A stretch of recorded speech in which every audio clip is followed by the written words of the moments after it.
Donc ici, il explique, il dit, quand on dit aux gens que le terreau, les actes de terreau, le terreau, dans nos pays, il y a l'Occident derrière. Si vous voulez, on peut le dire comme ça, il y a l'Occident derrière. Les gens, ils pensent qu'on parle comme ça, mais on sait de quoi on parle. Et ils ne croient pas, mais on sait de quoi on parle. Il dit, on en a les preuves, irréfutables. On en a les preuves irréfutables de ce qu'on dit. Il dit, au moment où c'était extrêmement dur, on va dire, le combat a été très dur au niveau des terreaux, qu'ils avaient perdu beaucoup d'hommes et qu'ils n'arrivaient plus à avancer, il va dire ce qui s'est passé. Il dit, ils ont fait une grande réunion au Niger. À cette époque, c'était Bazoum qui était président. Cette vidéo, je l'ai déjà traduite ici une fois. Il dit, c'est Bazoum qui était le président à cette époque. Tellement ils voulaient que le pays tombe. Tellement ils voulaient que le pays, du coup, que le Mali tombe. Ils sont allés faire une grande réunion au Niger.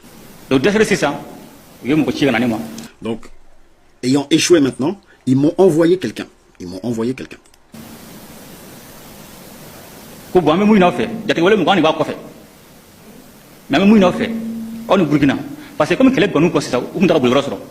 Donc, j'arrête un peu. Il n'a pas terminé sa phrase, mais j'arrête un peu et je traduis, sinon ça va être long. En fait, il dit quoi? Il dit, bon, l'émissaire est venu et il m'a dit ceci. Il m'a dit ça. Bon, en gros, le terreau, c'est nous, on est derrière. C'est nous, on est derrière. En gros, ils ont avoué, ils ont dit, le terreau, c'est nous, on est derrière. Mais comme là, en gros, c'était chaud sur eux et ils n'avaient plus d'endroit où se réfugier, donc, c'est à ce moment-là, ils sont venus, vu qu'ils ont échoué, ils sont venus vers lui, ils ont envoyé un émissaire pour lui dire ça, pour lui dire, écoute, le terreau, c'est nous, on est derrière. Il n'y a pas de problème. Donc vous, le Mali et le Burkina, et ensuite il va continuer la suite. Il dit parce que pourquoi? Parce qu'en fait, on les a bombardés partout, À chaque fois qu'ils allaient quelque part, on les bombardait. Donc du coup, en perte de vitesse, ils sont allés faire une réunion au Niger, une grande réunion au Niger. À l'époque, c'était Bazoum qui était président. Et suite à cette réunion, comme ils n'avaient pas d'échappatoire, ce qu'ils ont fait, c'est qu'ils lui ont envoyé un émissaire à lui. Il dit, l'émissaire lui dit quoi? Il lui dit, les terreaux, c'est nous, on est derrière. Les terreaux, c'est nous qu'on est derrière. C'est nous, on est derrière. C'est nous qui gérons, c'est nous, on est derrière. Mais ce qu'on vous demande maintenant, c'est le JNIM, laissez-le. Arrêtez de vous attaquer au JNIM. Le reste, vous en faites ce que vous voulez, mais le JNIM, laissez-le. C'est nous qu'on est derrière.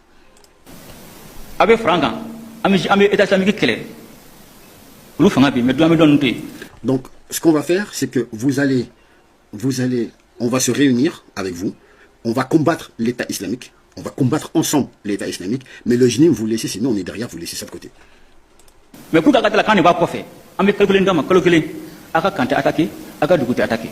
C'est ici que c'est incroyable. L'émissaire lui dit quoi? Il lui dit, pour que vous soyez sûr que c'est nous qui sommes derrière, les terreaux, qui sommes derrière le JNIM, on va vous donner un mois. Pendant un mois, il n'y aura aucune attaque du JNIM sur vos territoires au Mali et au Burkina. Il n'y aura aucun camp qui sera attaqué, il n'y aura aucune caserne qui sera attaquée, et il n'y aura aucune attaque du JNIM sur votre territoire pendant un mois.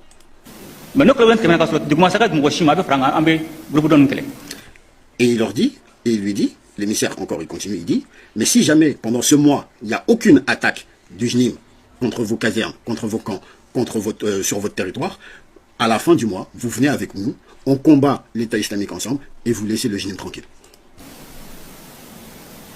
Maintenant, il dit, d'accord, il dit, à ce moment-là, l'émissaire lui a dit qu'ils vont envoyer quelqu'un aussi pour aller parler au Burkina, au président du Burkina. Il a dit, j'ai appelé le président du Burkina, le camarade Ibrahim Traoré, et je lui ai dit de ne pas accepter, de surtout pas accepter ça. Et il dit derrière, après ça c'est la suite, mais ce que je voulais vous montrer c'est surtout ça, et il dit derrière, ils étaient acculés en fait. Et il y a un autre pays, on va pas dire qui c'est, il y a un autre pays à qui ils ont demandé de leur fournir une porte de sortie, parce qu'ils étaient vraiment acculés, et ils ont demandé à ce pays de leur fournir un couloir pour qu'ils puissent sortir. C'est un pays qui fait frontière avec le Mali et qui fait frontière avec le Burkina. Je vous laisse trouver. Ils leur ont demandé de leur laisser un couloir pour qu'ils puissent passer. Donc ils ont mis la pression sur ce pays. Ce pays a accepté, nous on a refusé. Nous on a refusé. Nous on leur a dit, s'ils nous combattent, on va les combattre. C'est aussi simple que ça. S'ils abandonnent notre pays, s'ils laissent notre pays, nous aussi on va les laisser tranquilles.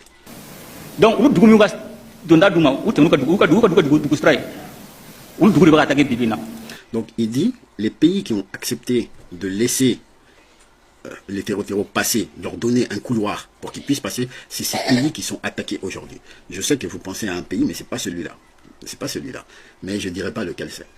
Donc, voici un peu ce que nous dit Assimi Goïta par rapport au JNIM. Et vous pensez que c'est ce Assimi Goïta qui va venir aujourd'hui négocier avec cela après leur avoir botté les fesses partout. En fait, c'est ça que je voulais montrer aux gens.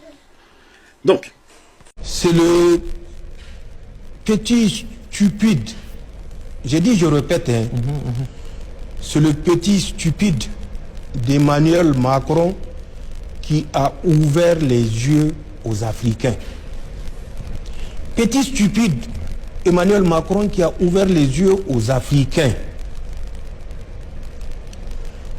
Si jamais nous perdons ces colonies, nos fils, nos petits-fils iront en Afrique chercher leur subsistance. La migration va changer de direction. D'accord.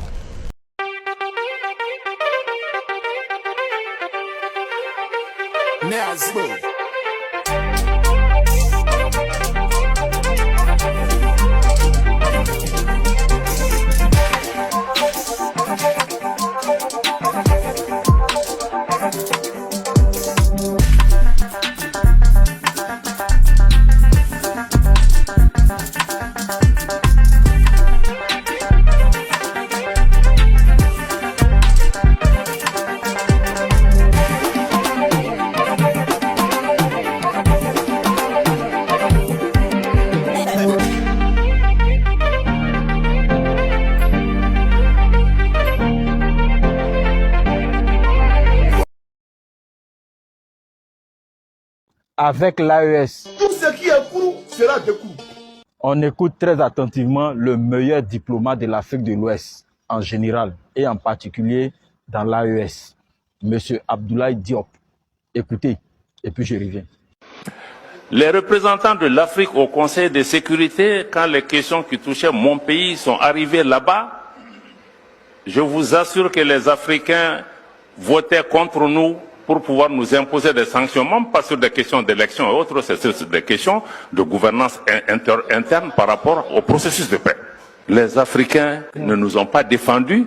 Il y a même des partenaires extérieurs à l'Afrique qui sont venus à notre secours et qui sont venus nous expliquer comment les choses se sont passées à notre rencontre. Je crois que ça, c'est assez décevant. C'est assez décevant. La deuxième, c'est le cas du Niger. Parce que l'Afrique doit être bâtie sur la solidarité. On ne peut pas être dans un cadre d'intégration régionale qu'on décide d'aller attaquer un autre pays. Et je crois que par rapport à ça, l'AES a donné quand même une leçon qui doit être apprise un peu partout en Afrique. Parce que c'est la première fois, en tout cas, de ma jeune expérience sur le continent, qu'on veut attaquer un pays, deux pays se lèvent. Si vous attaquez ce pays, le Mali et le Burkina, on dit que si vous attaquez le Niger, considérez que nous sommes en guerre avec vous.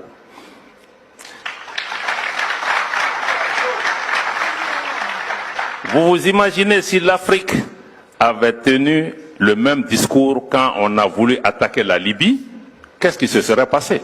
Le monsieur a parfaitement raison. Si les Africains sont unis, qui pourra contre nous? Et il a pris un exemple très palpable, le cas de la Libye.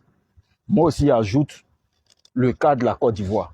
Si les Africains étaient réunis derrière la Libye et derrière la Côte d'Ivoire, je ne pense pas qu'aujourd'hui, les impérialistes, là, ils allaient avoir beaucoup de terrain comme ça. Mais il n'est jamais trop tard pour bien faire.